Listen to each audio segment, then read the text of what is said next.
माझा शाहू महाराजांना करवी छत्रपती नाय मुजरा मानाचा माझा मुजरा मानाचा माझा शाहू महाराजांना मुजरा मानाचा माझा मुजरा मानाचा माझा शाहू महाराजांना. FM 92.4 मेगाहर्ट्झ वर ही आहे रेडिओ ज्ञानवर्धिनी. श्रोते प्रसारित करीत आहोत शिक्षिका सौ पौर्णिमा रणपिसे यांनी सादर केलेला हा कार्यक्रम. राजर्षी शाहू छत्रपती राजर्षी शाहू छत्रपती करवीराधिपती श्रेष्ठ नृपती समाजवादाचा करून प्रचार दीन दुबळ्यांचा केला उद्धार राजनवी शेतकरी मी म्हणणार सुदाम्याचे पोहे आवडीने फार जसा श्री कृष्ण हसत खाणार तसा शाहू प्रभू आमचा दिलदार शेतकऱ्याची झुणका भाकर खाणार जनतेला झाला प्राणाहून प्यार म्हणून प्रभू शाहू देवा अवतार जी म्हणून प्रभू शाहू देवा अवतार जी. श्रोते हो नमस्कार. आज लोकराजा राजर्षी छत्रपती शाहू महाराज यांची जयंती. त्यांच्या जयंतीनिमित्त त्यांना विनम्र अभिवादन. मराठा साम्राज्याच्या इतिहासात छत्रपती शाहू महाराजांचे कार्य अनन्यसाधारण आहे. छत्रपती शिवाजी महाराजांची लोककल्याणकारी राज्याची संकल्पना, त्यांच्या विचारांचा, कार्याचा कृतिशील वारसा खऱ्या अर्थाने पुढे नेण्याचे काम छत्रपती शाहू महाराज यांनी केले. शाहू महाराज हे खऱ्या अर्थाने लोकोत्तर राजे होते. छत्रपती शाहू महाराजांनी समाजातील सर्व वर्गांच्या हितासाठी कार्य केले.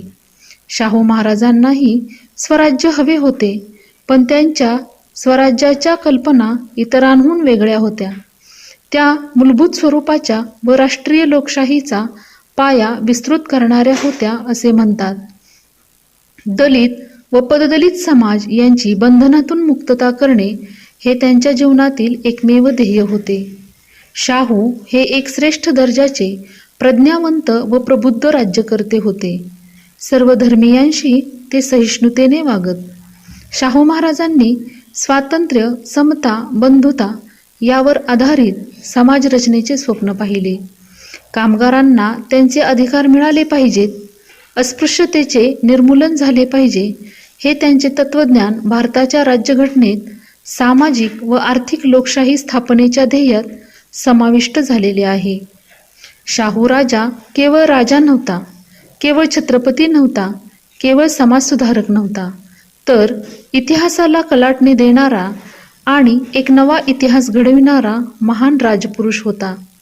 महाराजांनी आपल्या संस्थानात मानवी विकासाला सर्वाधिक प्राधान्य दिलेले होते. शिक्षण हे व्यक्तिविकास आणि सामाजिक विकास यांची गुरुकिल्ली असून शिक्षणाची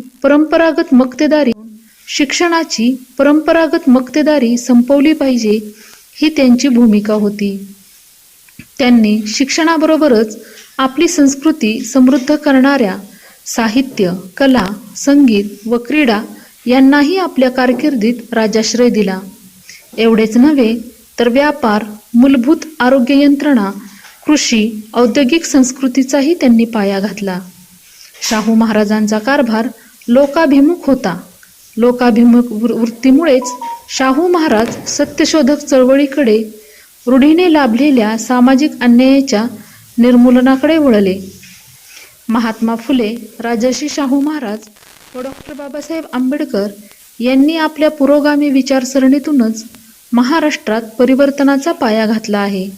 या पायावरच उद्याचे समग्र क्रांतीचे आंदोलन उभे राहणार आहे, असा आशावाद त्यांनी व्यक्त केला आहे. पु ल देशपांडे यांनी राजर्षी शाहू महाराजांच्या एक धिप्पाड माणूस म्हणून रेखाटलेल्या शब्दचित्रात त्यांच्या अलौकिक व्यक्तिमत्वाचा व क्रांतिकारी कामगिरीचा आपल्या मर्मभेदी शैलीत मागोवा घेतला आहे. एका बाजूला ब्रिटिश साम्राज्य सत्तेने लादलेली बंधने, तर दुसऱ्या बाजूवर स्वकीयांचे घायाळ करून टाकणारे हल्ले, अशा कात्रीत राहून ही बहुजनांच्या उद्धाराचे व्रत घेतलेला हा राजा पुलंना ग्रीक शोकांतिकेचा नायक वाटतो. छत्रपतींनी सामाजिक समतेसाठी, मानवी प्रतिष्ठेसाठी आणि गरिबांना संधी मिळावी म्हणून आयुष्यभर लढा दिला. शाहू बहुश्रुत होते. त्यांचे वाचनही चांगले होते. त्यांचे जगाचे ज्ञान विस्तृत होते. प्रशासक म्हणून ते कर्तबगार व कार्यक्षम होते. शाहूंनी गौतम बुद्ध व सम्राट अशोक यांच्याप्रमाणे धर्माला मानवतेचे स्वरूप देण्याचा प्रयत्न केला. मानवी जीवनाविषयी अत्यंत सहानुभूती हे शाहूंचे ब्रीदवाक्य होते. त्यांच्या जीवनाची ती एक मोठी नैतिक व प्रेरक शक्ती होती. नवसमाज व नवीन जग निर्माण करण्याची आपली वैभवशाली ऐतिहासिक भूमिका शाहूंनी चांगली पार पाडली. शाहू महाराजांना संघर्षाचे वावडे नव्हते, पण शक्य तेथे सलोखा आणि जरूर पडेल तेथे संग्राम असे त्यांचे दुलग धोरण होते. जातीभेद ही आपल्या देशाच्या ऐक्याच्या व उन्नतीच्या मार्गातील धोंड आहे हे त्यांनी ओळखले होते. 1917 साली आपल्या राज्यात विधवा पुनर्विवाहाचा कायदा करून त्यांनी स्त्रियांना माणुसकीचे हक्क प्राप्त करून देण्याचा प्रयत्न केला. शाहू महाराजांनी कोल्हापूर संस्थानामध्ये राधानगरी धरण बांधून शेतकऱ्यांच्या शेतीला व्यवस्थित पाणी मिळेल याची चोख व्यवस्था केली. आरोग्याकडेही शाहू महाराजांचे पुरेपूर लक्ष होते.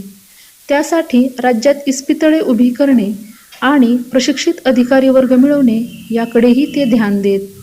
शाहू महाराजांचे मन नेहमीच समाजातील तळागाळातील लोकांकडे व त्यातही भटक्या समाजातील माणसांकडे ओढ घेत असत. 1920 साली डॉक्टर बाबासाहेब आंबेडकर अध्यक्ष असलेल्या माणगाव येथील अस्पृश्य समाजाच्या परिषदेचे उद्घाटन करण्यासाठी महाराजांना आमंत्रित केले होते.